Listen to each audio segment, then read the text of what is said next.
करूं सप्रेम प्रणाम, अशुभ हरन मंगल करण, धनीश देव चंद्र जी नाम।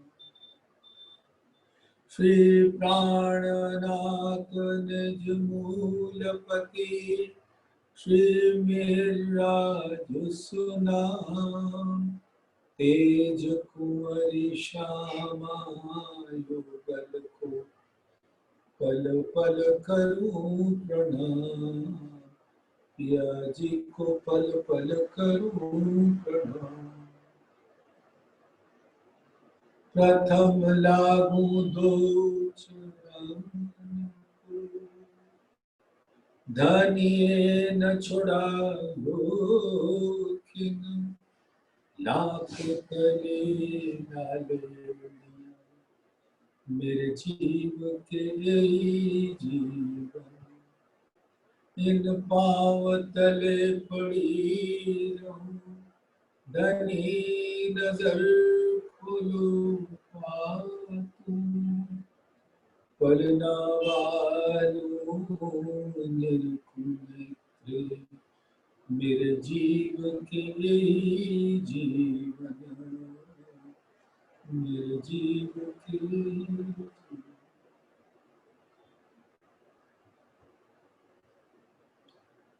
धामधनी अक्षर अतीत के परम प्यारे लाडले सुंदर साथ, मूल तन में विराजमान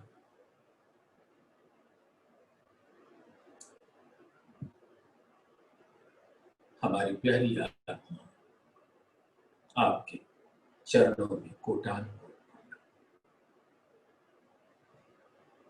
धामधनी की असीम अनुकंपा है कि अब जो चौथा सागर जिसके अंदर धामधनी ने अपने हुक्म से इंद्रावती के द्वारा वर्णन करा दिया, 3 बेर राज्य का स्वयं का अंग अंग वस्त्र और आभूषणों के संग उसका वर्णन कराया, और 3 बेर रूह और बड़ी रूह का कराया। 2 बेर बड़ी रूह का और 1 बेर रूह, और रूह भी बड़ी रूह का अंग है इस, और बड़ी रूह और धामधनी जुगल स्वरूप। तो इस प्रकार से 3 बेर उन्होंने जुगल स्वरूप के श्रृंगार का और अंग अंग का वर्णन कर दिया, जिससे कि परम धाम में हम रूहों को 3 बेर मना किया था। कारण ये था कि धामधनी ने कहा, ऐ रूहों तुम बीच नासूत के जाती हो, मैं तुम्हारा परवरदिगार हूं, खावंद हूं, और इस बात को तुम कभी न भूलना। और उसके पहले वो बता चुके थे कि तुम अपने आप को भूल जाओगे। पहला बेर जब मना किया कि ये खेल तुम्हारे देखने योग्य नहीं है, मत जाओ, तो पहली बेर ये कह के मना किया कि जिस प्रकार से तुम अंग सुअंग लगाए के इस परम धाम में लीला विहार करती हो, हास विनोद करती हो, सब छूट जाएगा, एक दूसरे की पहचान नहीं होगी।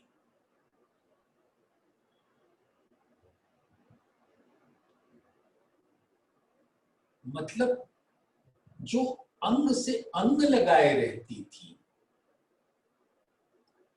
वो अब पहचान के लिए मोहताज हो गई। तो जब धामधनी ने ये कहा तो भी उन्होंने कहा कि मैं तुम्हारा खावंद हूं, मैं तुम्हारे संग रहूंगा, लेकिन तुम मेरी भी पहचान नहीं कर। अपने इस परम धाम की पहचान नहीं कर पाओगी जहां हम और तुम मिलकर हर घड़ी हर पल विलास की लीला में मग्न रहते हैं और उस रस के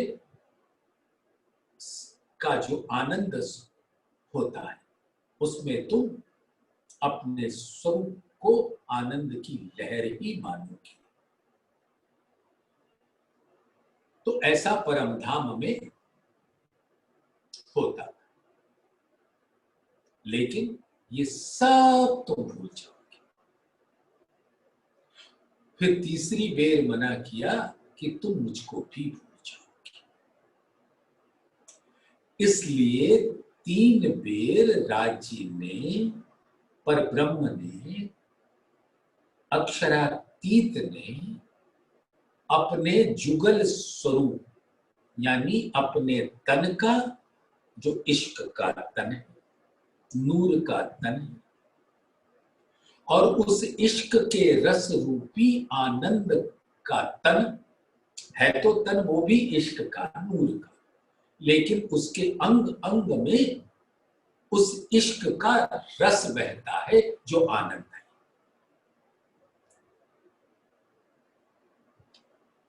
तो धामधनी ने दिल में लिया कि मैं अब इस संसार में इनके जाने के बाद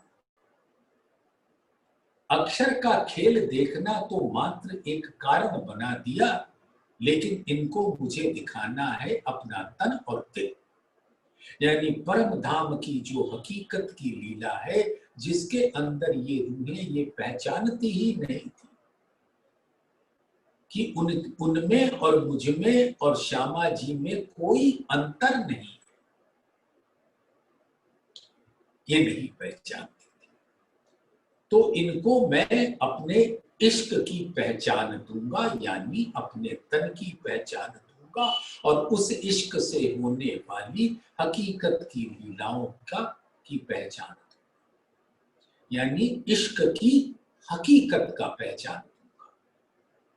हकीकत अब आप सब लोग जानते हैं कि परम धाम के 25 पक्षों में, जो चाहे कृष्ण पक्ष हो चाहे शुक्ल पक्ष हो, ये तो कहने को है, वो तो लीला का भाव है।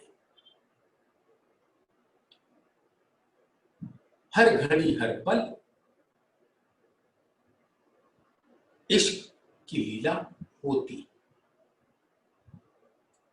वो हकीकत की लीला है, यानी इश्क की हकीकत है जिसकी लहरें तुम हो। तो स्वयं ही वो इश्क की लहर हो, इसलिए तुमको इश्क की पहचान होती ही नहीं। अब सागर की लहर को कैसे पहचान होगी कि वो सागर की लहर है।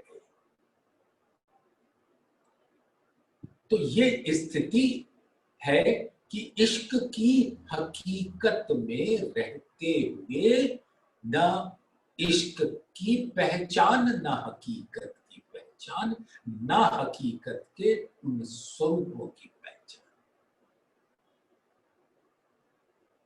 और इश्क की मारिफत यानी इश्क का मूल उद्गम, वो धामधनी का दिल जो मूल अद्वैत कहलाता है, यानी वो एक ही है।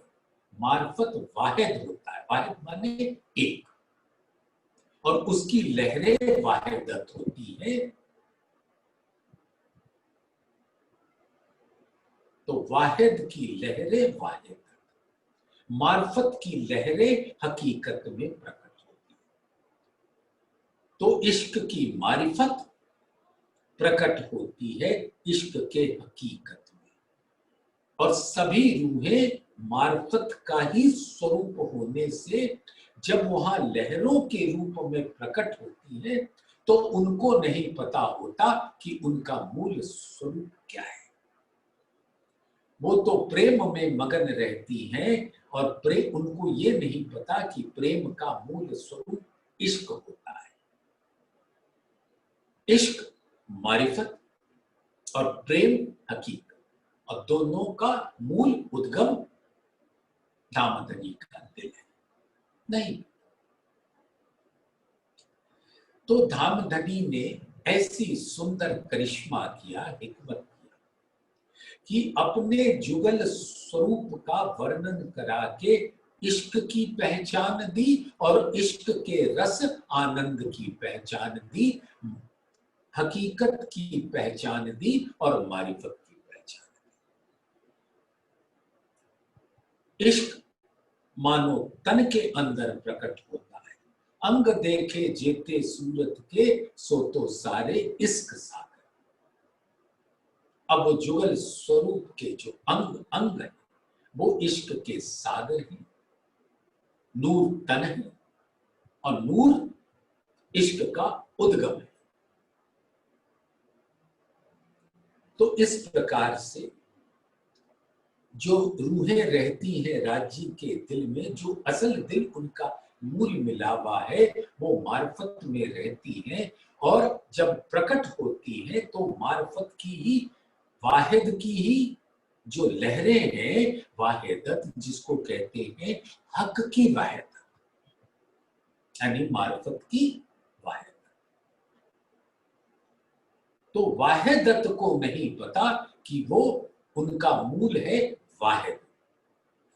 तो वाहिदत सिर्फ वाहिदत के स्वरूपों के साथ लीला तो करती है, लेकिन उनको उसका मूल उद्गम वाहिद का नहीं पता। तो यूं समझिए कि धामधनी अपने पूर्ण स्वरूप की पहचान कराने के लिए अपने तन की पहचान यानी हकीकत की पहचान, अपने दिल की पहचान यानी आनंद की पहचान, तन से इश्क और इश्क की लीला का जो रस है वो आनंद है जो दिल में पहुंचता है। तो दिल का स्वरूप आनंद का स्वरूप, इसीलिए हमारी प्यारी श्यामा जी आनंद अंग कहलाती और धामधनी स्वयं चिदघन स्वरूप। तो इस प्रकार से परम धाम के अंदर चिदानंद, चिद और आनंद की लीला, चिद तन, आनंद दिल। चिद इश्क की हकीकत यानी प्रेम और दिल इश्क की मारिफत यानी आनंद। सुंदर साथ ये बात दिल में प्रवेश कर गई ना, और जब तक ये दिल में हम नहीं लेंगे तो हमारी चितवन पन्नों में रह जाएगी, शब्दों में रह जाएगी, ख्याली पुलाव ही पकाते रहेंगे कि हमने चितवन कर दिया। खूब प्रेम से झूमिए, खूब बढ़िया बढ़िया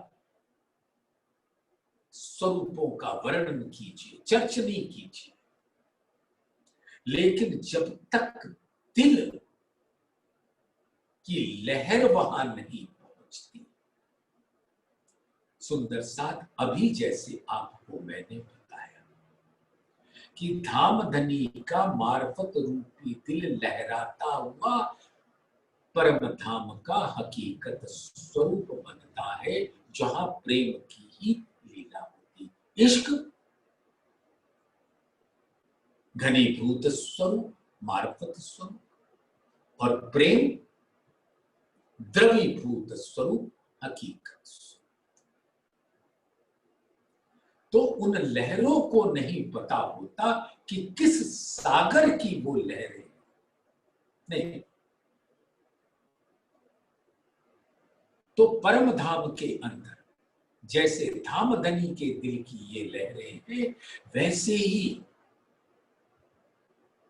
जिसने अपना अंग इंद्रावती को सौंपा, जिनके दिल के अंदर धामधनी अपने आवेश स्वरूप से विराजमान है, तो जब मोमिनों का दिल अर्श होता है तो वही दिल ब्रह्म सृष्टियों के दिल में, यहां आत्माओं के दिल में आता है, वैसे ही लहराता है।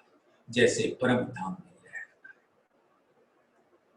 तो परम धाम में उस लहराने वाले स्वरूप का पता नहीं था। इस संसार में आकर धामधनी ने अपना ऐसा इल्म खोला कि बता दिया। तो 3 बेर मने किए। तो पहले मने का उत्तर राज्य का पहला श्रृंगार और श्यामा जी का पहला श्रृंगार। दूसरे बेर मना किया तो पहचानने के लिए राज्य का दूसरा श्रृंगार और श्यामा जी का दूसरा श्रृंगार। लेकिन जब धामधनी ने कहा था कि तुम मुझको भी भूल जाओगी तो अब ऐसे श्रृंगार के सागर में डुबो दे कि जो उनका तीसरा श्रृंगार है। बलबल पिया जी के प्रेम पर बलबल चितवन हेत महामत बलबल सबो अंगो फेर फेर वारने हेत। तो अब रूहों और धामधनी के बीच का, ये रूहों को भूलना था ना धामधनी को, तो वो ऐसा जुगल स्वरूप दिखाया कि रूहें श्यामा जी के ही मूल अंग है, आनंद अंग है, आत्म दुल्हीन। तो ये ऐसे 3 बेर मना किया। तो 3 बेर ऐसे श्रृंगार के सागर में, सौंदर्य के सागर में, जमाली के सागर में डुबोया कि अब सब रूहें उन 6 श्रृंगार के सागर का जो अंग है 6, उसको दिल में लेने के बाद उनकी चितवन लग जाएगी। और 3 बेर जो मने किए थे, अब रूहें स्वयं उसका उत्तर दे सकती हैं कि धामधनी आपने मना किया, फिर आपने कहा आप अपना रसूल भेजोगे और मैं भी रहूंगा, और आप आए, आपने बताया, और आपके बताने से धामधनी मुझे अपने इश्क की और आनंद के स्वरूप की पहचान हो गई, हकीकत की पहचान हो गई, मार्फत की पहचान।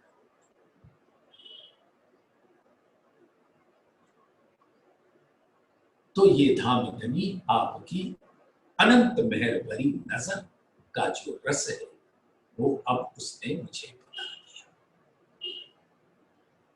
जैसे पहले भी जो इश्क रब्द की बात है वो तो अब पता चला ना कि धामधनी का जो अंग अंग है वो इश्क का सागर है। और कहां से वो प्रकट होता है? धामधनी का दिल जो नूर है वो नूर तन है, क्योंकि दिल में इश्क रहता है तो अंग अंग में इश्क रहता है, क्योंकि धामधनी का दिल नूर है और उस नूर में ही इश्क रहता है। और वो नूर ही तन, अक्षरातीत का, हकीकत का तन है। तो दिल के अंदर जो इश्क है वो उन अंगों से तो लहराएगा ही, बहेगा, प्रकट होगा।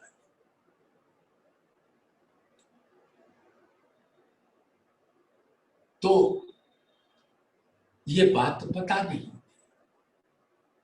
तो इश्क तो एक ही है, मार्फत का इश्क।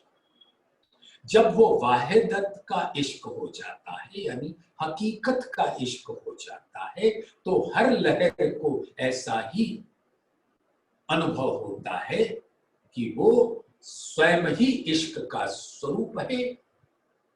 और लहर सोचती है कि वो इश्क सागर को दे रही है, क्योंकि पता नहीं था कि धामधनी ही सागर है, इश्क के सागर।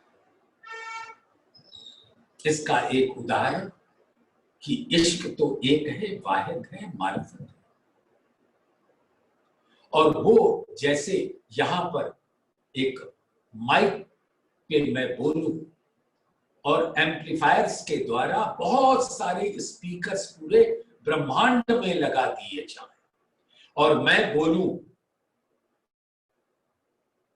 कि मैं इश्क हूं, इश्क मेरा है, मैं ही तुम्हें देता,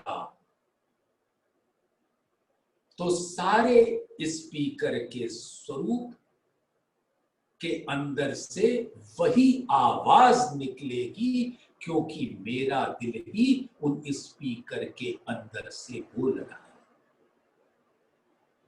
यानी धामधनी का दिल ही सबके अंदर विराजमान होकर बोल रहा है। तो बोलने वाला कौन? इश्क, जो धामधनी के दिल का स्वरूप। अब श्यामा जी के मुख से बोलेगा तो वही इश्क, 12,000 हर सखियों के मुख से बोलेंगे तो वही इश्क, कि मैं बड़ा हूं।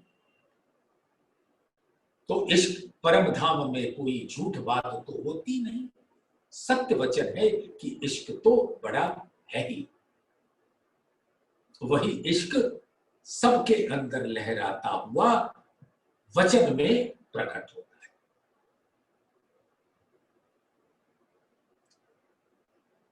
तो वो इश्क रब्द में जो हुआ, उसकी पहचान देने के वास्ते धामधनी हमारी सुरता को यहां ले आए और स्वयं भी हमारे साथ आए।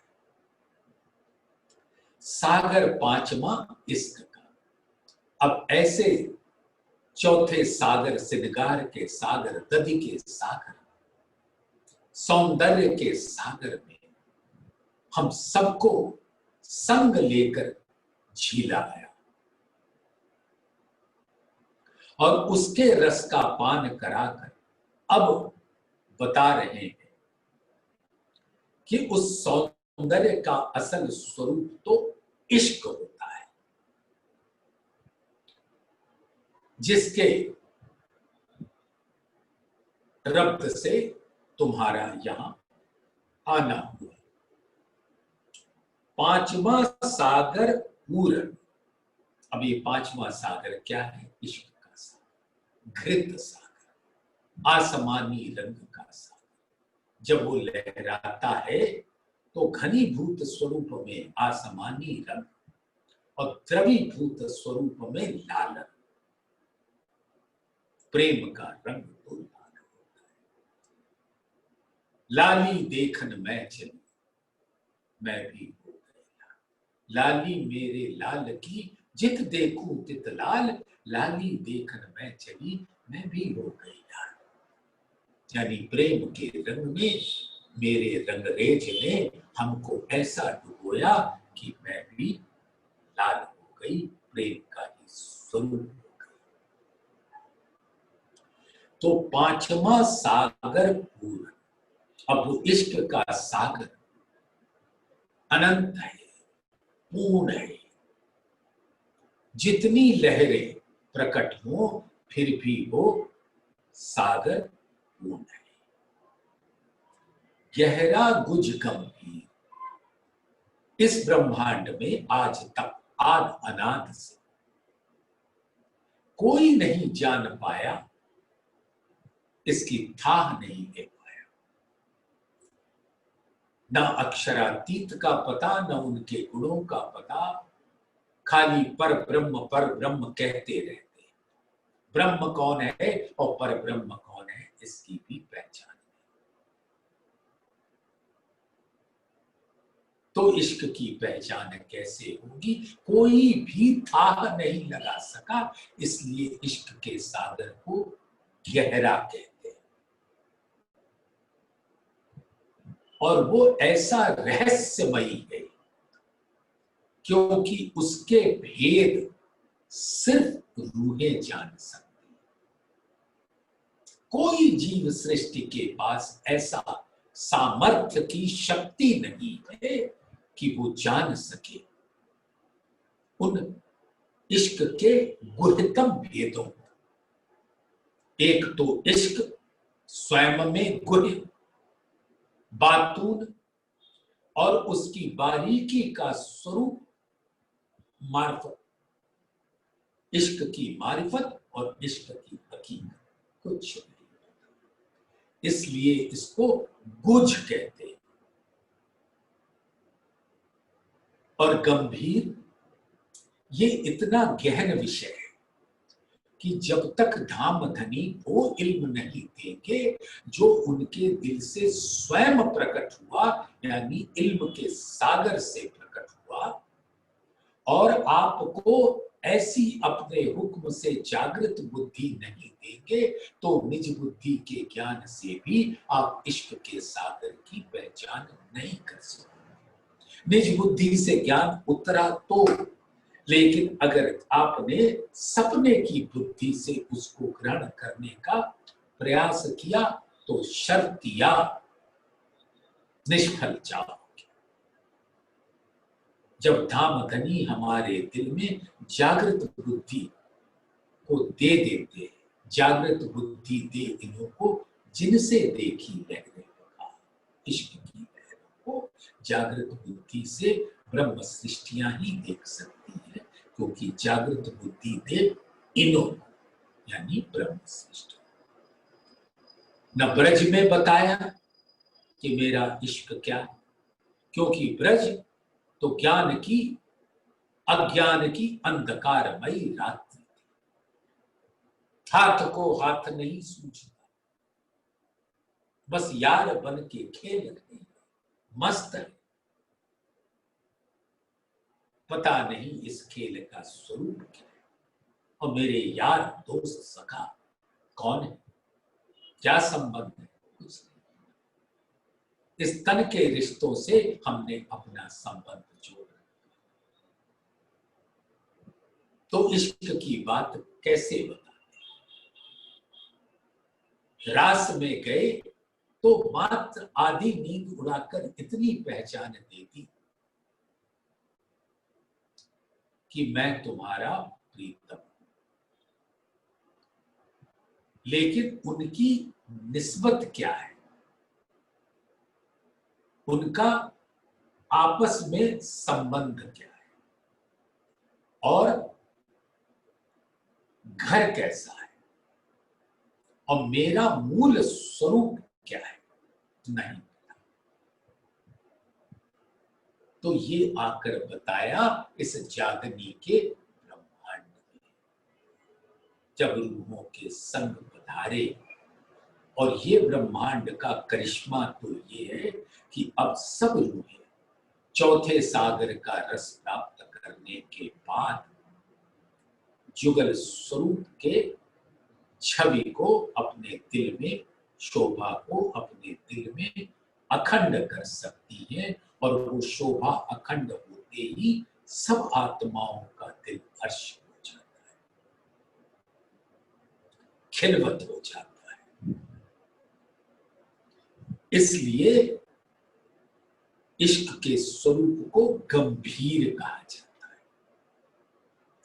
प्याले इश्क दरियाव के, इश्क का जो सागर है वो धामधनी अद्भुत तरह से अपनी रूहों को पिलाते हैं। प्याले इश्क दरियाव के, तो जो रूहें यहां पर हैं इल्म के द्वारा इश्क का रस पान करते हैं। पीवे अर्स रूहें फकीर, जो परम धाम की निस्बतियां हैं, जिनका अहम में धाम का जाग चुका है, जो हकीकत के स्वरूप को अपने दिल में ग्रहण करके अब मार्फत के स्वरूप का रसपान करते, जो सुराही हक की पीवना, सो इश्क हक दिल मिले, सो मोमिन पीवे कोई पैठ घे और पिया न जाए। तो यही अर्थ में फकीर कहलाती। फकीर यानी माया का कोई बल नहीं है, उनके पास तो निस्बत का बल है, और निस्बत इश्क का सागर होता है। श्री महामत कहे हैं मोमिनो, ये निस्बत इश्क सागर।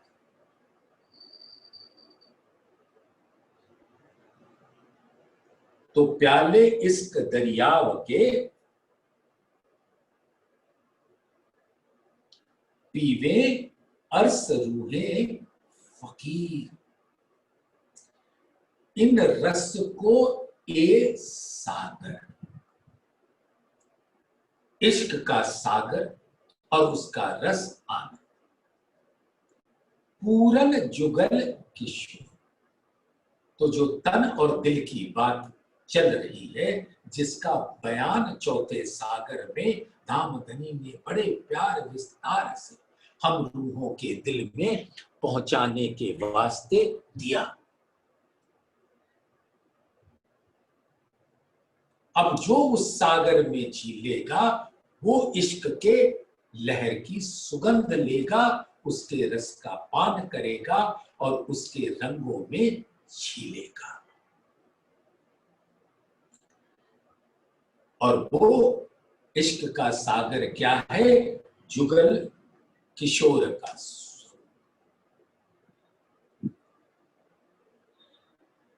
तन और दिल, हकीकत और मार्फत। ये दरिया सुख पांचवा, और ये पांचवा सागर है लहरी आवत अति जोर। अब लहरी कैसे आती है ये जरा, अति जोर क्यों कहा? सुंदर साथ बड़े प्यार से इस चरण को और उस चरण में भी आखिरी दो हर्फ शब्द अति जोर। अति जोर यानी इश्क की लहरें पूर से बहती है, और वो पूर क्या है? लाल। जब रूहें का जो मूल तन है वो इतनी भोली है, बेनियाज है, बेखबर है, लेकिन धामधनी के नूर का मुखार बिंद का जो आब है उसकी झलक उनके मुख पर आती है। तो जैसे धामधनी का मुख हमेशा रूहों पर संकुल रहता है, प्रफुल्लित रहता है, प्रसन्नचित रहता है और नूर का ही झलकार करता है, ठीक वैसे ही हर पर आत्म के का मुखार बिंद वैसा ही होता है जैसे मेरे प्राण प्रीतम अक्षरातीत नूर जमाल का मुखार बिंद होता है।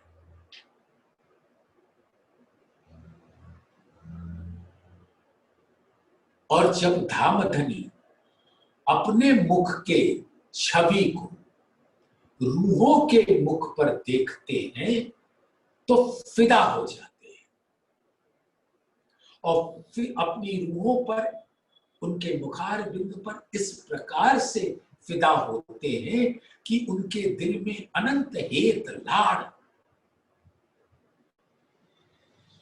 जैसे वो कहते हैं ना कि एक सागर है और उस सागर के अंदर जब अंदर से इतना उफान उठता है कि सागर की लहरें सुनामी बनकर चारों तरफ छा जाती, वो अति जोर है। लहरी आवत अति जोर। इश्क की जो लहरें हैं हकीकत में प्रेम का स्वरूप, जो धामधनी के लाड़ की ऊर्जा लेकर रूहों को पिलाने पर उतावली हो रही है। जब उनके मुख को देखते हैं तो धामधनी बस फिदा हो जाते हैं।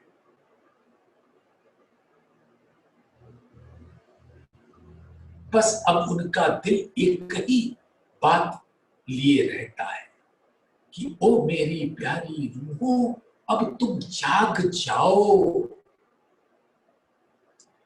मैं तुम्हें वो सब दिखा दूंगा जो तुम देखने की ख्वाहिश करती थी और जो मैं तुम्हें दिखाना चाहता था। तुमने अक्षर का खेल देखना और उसके अंदर दुख की लहरों को देखना, वो मैं तुम्हें दिखा रहा हूं।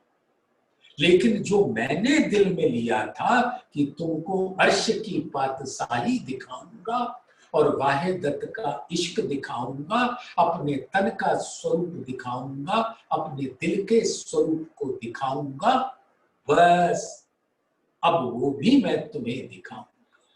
इतने धामधनी फिदा हो गए कि बस अब उनके दिल में बात आ गई कि अब मैं अपने रूहों को जागृत कर दूं। रूहों में रह न सकूं तुम में,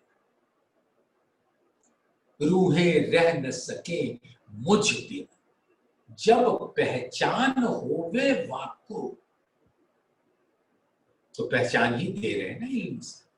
जब पहचान होवे वाको, यानी इश्क और आनंद के स्वरूप, हकीकत और मार्फत के स्वरूप। जब पहचान होवे वाको, तब सहे न बिछोहा खिन।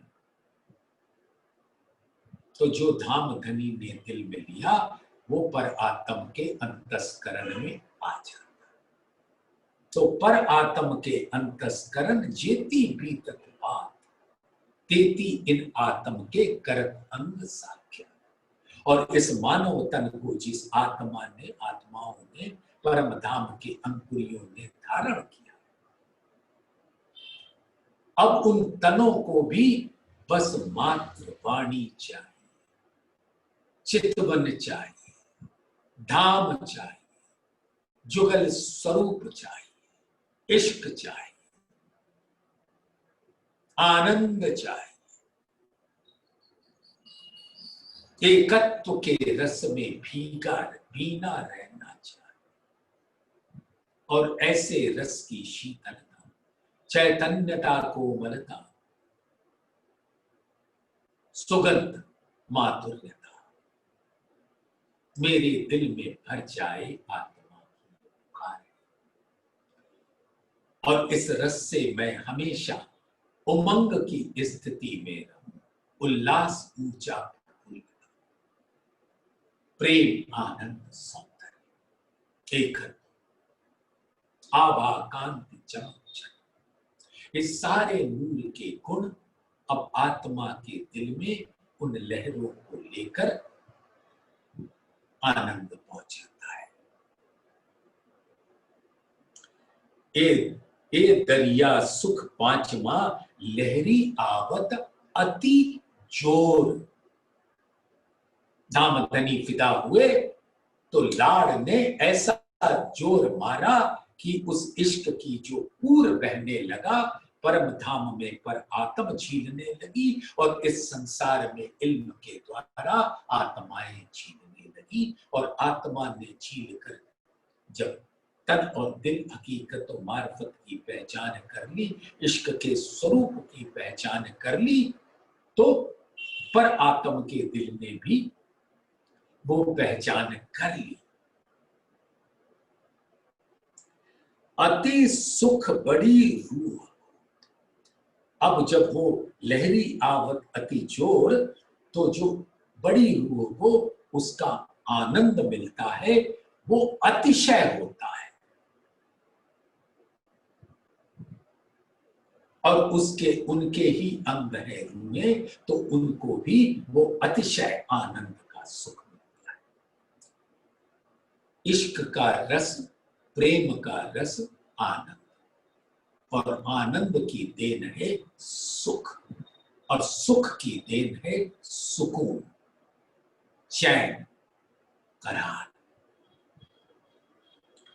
अति सुख बड़ी रूह को इश्क तरंग अतंत, और बड़ी रूह इश्क के तरंगों से जो अति जोर से आती है, तो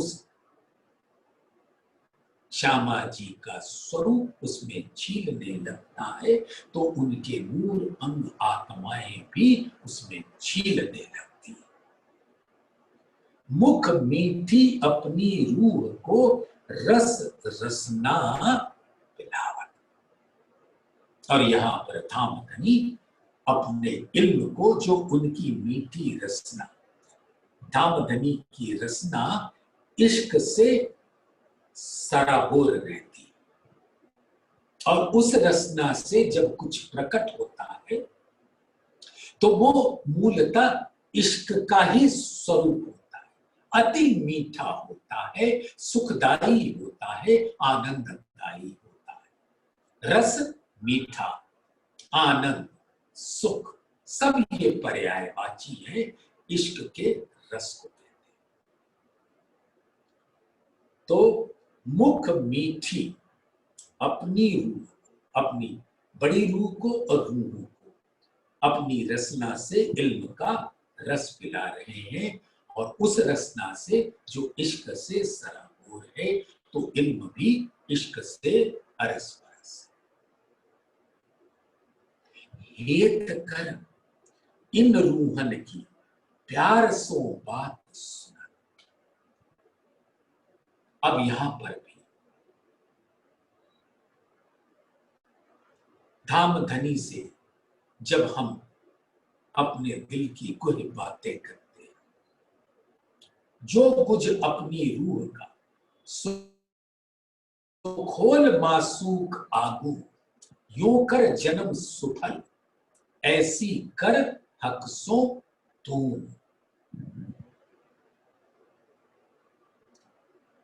जब एक ठौर पांचों फैल, यानी कि कौल, फैल, हाल, वजूद और निस्बत, यानी आत्मा ने जिस तन को धारण किया हुआ है वो अपने जीव के संग, और निस्बत आत्मा की। और जब आत्मा के कौल, फैल, हाल वहदत के हो जाते हैं, इल्म दिया तुम्हें खुदाई तो बदले कौल चाल, फैल होवे वाहिदत का तो बेर न लगे हाल। तो जब एक ठौर पांचों भाई, एक ठौर यानी आपके दिल, अब सब उनके कौल भी, फैल भी, हाल भी, वजूद भी, निस्बत भी, जीव भी, सब एक ही दिशा में सोचते हैं कि हमको धामधनी के इश्क का रसपान करना है। वाणी मंथन चितवत बस, और कोई बात इस मानव तन के अंदर आती ही नहीं।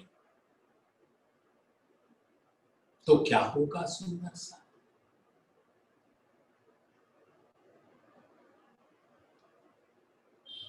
हेत कर इन रूहन की, और इन रूहों के प्रति अनंत लाड है।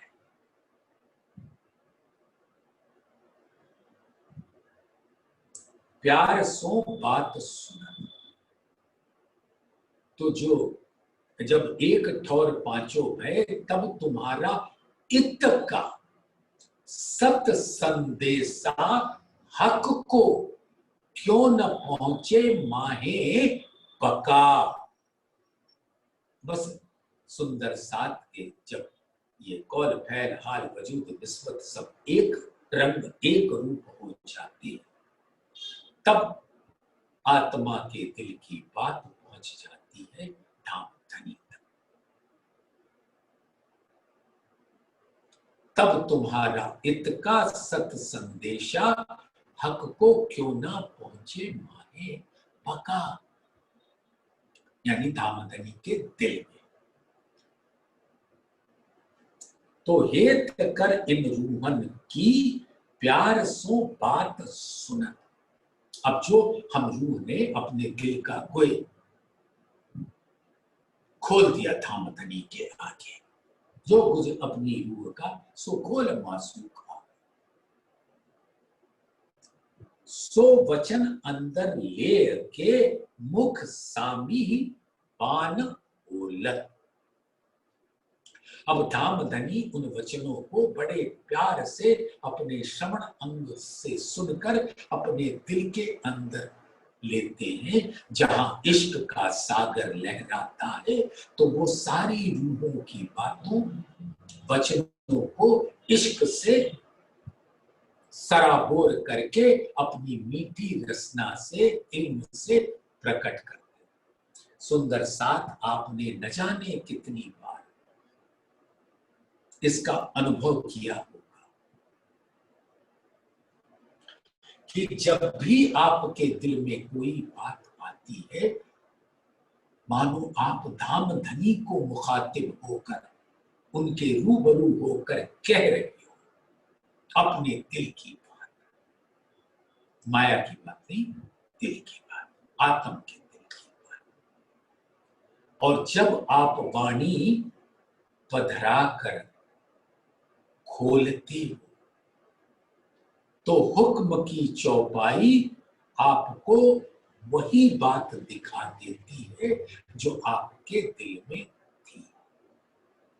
ऐसा आपने न जाने कितनी बार अनुभव किया होगा।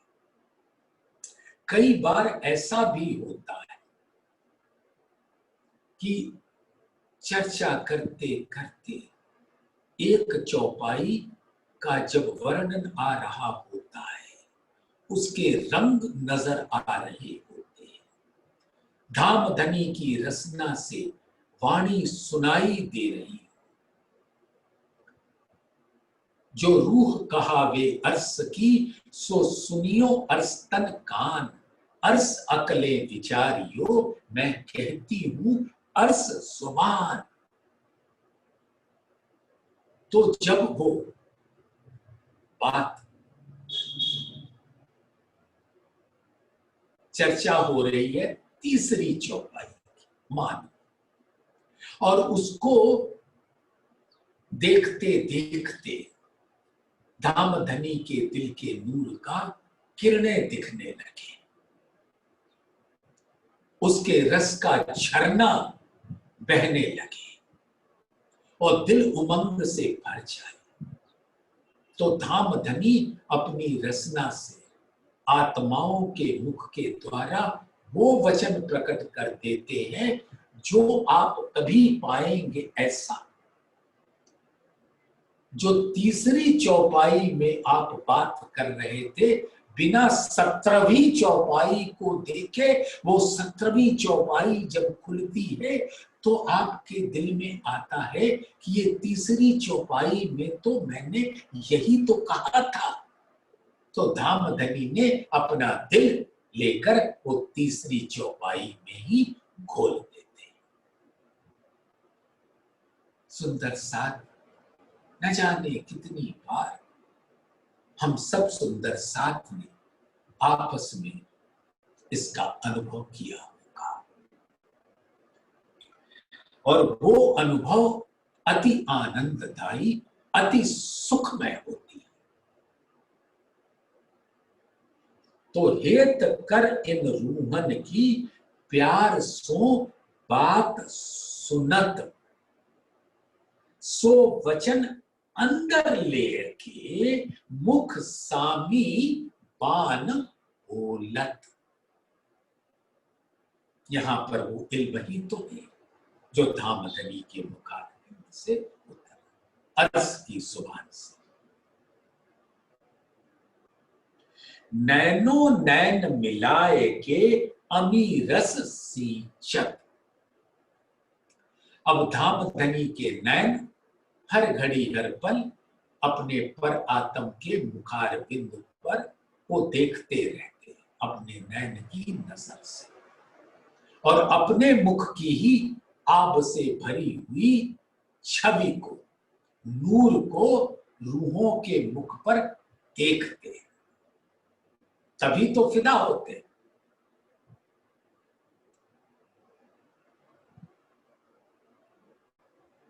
और तब उनके दिल के अंदर अनंत सागरों का रस जो इश्क के रस से सराबोर है, उस सागर से अपने नैन रूपी सुराही से निकाल कर और रूह के नैन रूपी प्याले में डालकर ये देखते हैं कि रूहों के दिल में वो इश्क का रस आनंद पहुंच रहा है। और परात्म के नैन खुले, लेकिन जागृत नहीं, परामोश, और राज्य के नैन खुले, जागृत। और जब वहां से इश्क का रस दिल में पहुंचकर आनंद देता है, तो नैनो नैन मिलाएंगे। तो वो उनके नैन खुले हैं तो धामधनी को पिलाने में कोई बाधा नहीं आती, क्योंकि वो तो उनका लाड़ है ना। परामोश किया लेकिन नैन तन के खुले रखे और दिल में रस पहुंचा दिया। नैनो नैन मिलाए के अमीर रस सींचन। अमीर रस यानी अमृत रस, यानी इश्क का वो रस जो आनंद ही आनंद का स्वरूप होता है। तो रूहों का दिल ऐसे है जैसे एक वनमाली होता है, वो बड़े प्यार से पौधे लगाता है और वो अपने दिल का रस से सींचता है हर पौधे को, और वो उस अमृत रूपी रस से जब उसके कोपल फूटते हैं, ऐसा सुगंधित फूल का स्वरूप धारण करता है कि आनंद का स्वरूप हो जाता है। ऐसे ही माली हमारे धाम के धनी है, प्राण प्रीतम है, अक्षरातीत नूर जवान। नैनो नैन मिलाए के अमी रस सींचत, अपने अंग रूहे जान के नेह नए नए उपजा। और धामधनी के दिल में तो जो नूर है, उसके रंगों का तो क्या बयान करना, वो अनंत है। और हर रंग की हर किरण एक लहर का स्वरूप है, जिससे बहुत तरंगे निकलती है। तो हर किरण अनंत स्वरूप धारण कर लेती है। तो उससे जब आत्मा उस स्वरूप की पहचान करती है, तब वो धामधनी के लाड़ को, हेत को देख देख कर बलिहारी चाहती है, कुर्बान चाहती है, और धामधनी के इस करिश्मा पर फिदा हो जाती है। सुख केते कहूं श्यामा जी की, हक सुख बिना हिसाब। तो धामधनी के जो दिल के स्वरूप है श्यामा जी, ऐसे इश्क का आनंद ही उनका स्वरूप होता है। तो उसका क्या वर्णन किया जाए। सुख केते कहूं श्यामा जी के, हक सुख बिना हिसाब। और इश्क का जो आनंद है, उसका जो सुख है, वो अनंत है। ये सुख सोई जा नहीं, जो पिए इन साकी शराब। और जो धामधनी के नैनों से नैना मिलाकर इश्क का रस निस्बतियां पीती हैं, इल्म के द्वारा, चितवन के द्वारा, और चितवन की गहराई में डूबकर धामधनी के नैन ही नजर आते और कोई अंग नजर नहीं आता है, तो वही उसका सुख जानती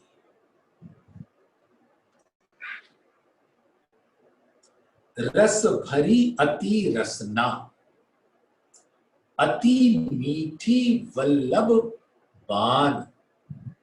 ए सुख कहियो न जा वहीं, जो सुख देत जुबान। और धामधनी अपने इल्म से इश्क का सुख पिला रहे हैं, और उसकी बात तो क्या कहना, अनूठी है, अप्रतिम है, अतिशय है। कई सुख मीठी बान के हक देत कर प्यार, जो मासूक देत आशिक को एक तन यार को यार। अब आशिक माशूक की जो प्रेम की मूक भाषा है, उस भाषा का रहस्योद्घाटन करते हैं धामधनी अपनी मीठी रसना से। जो मासूक देत आशिक को एक तन यार को यार, यानी सबका तन इश्क का तन है, नूर का तन है। रूह हो तुम मेरे तन, तुम सो इश्क जो मेरे दिल, एक क्यों कर पाओ बका मिने, जो सहूर करो सब मिल। नैन रसीले रंग भरे, प्रेम प्रीत भीगल, देत हैं हेत सुख, चुभ रहत रूह के दिल।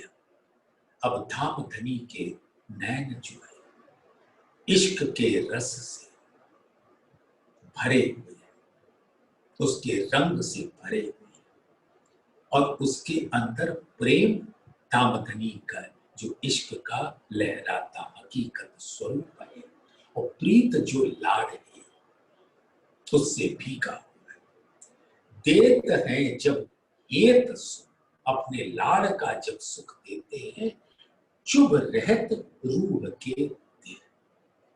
और इस प्रकार से धामधनी का मुखारविंद, उनके नैन कमल, उससे झरने वाला इश्क का रस, आत्माएं जब अपने दिल में लेती हैं तो विदा हो जाती।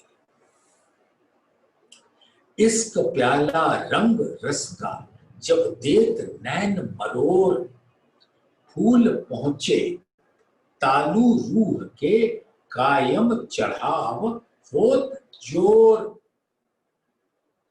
अब इश्क का जो प्याला उन्हें अपने नैनों में उसके रंग को, उसके रस को, उसके आनंद को, उसके सुख को तब प्राप्त करती है जब धामधनी अपनी बकी अनियारे चंचल तेज चपल नैनों से इश्क का झरना बहा रहे होते हैं।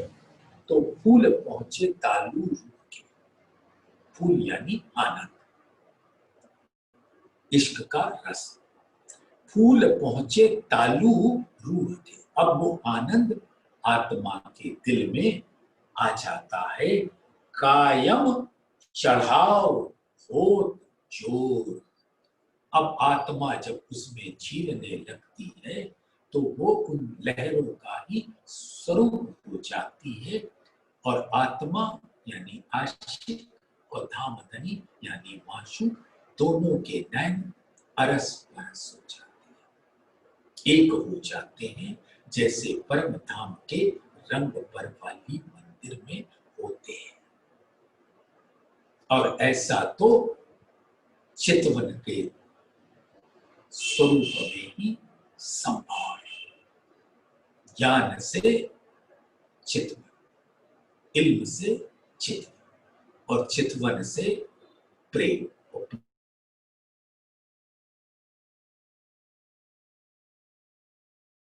साथ आज ये इश्क के सागर का की 10वीं चौपाई में अब तक झीला, और कल इसी 10वीं चौपाई से प्रारंभ करेंगे, और सुंदर साथ इसको एक बार दोहरा ले।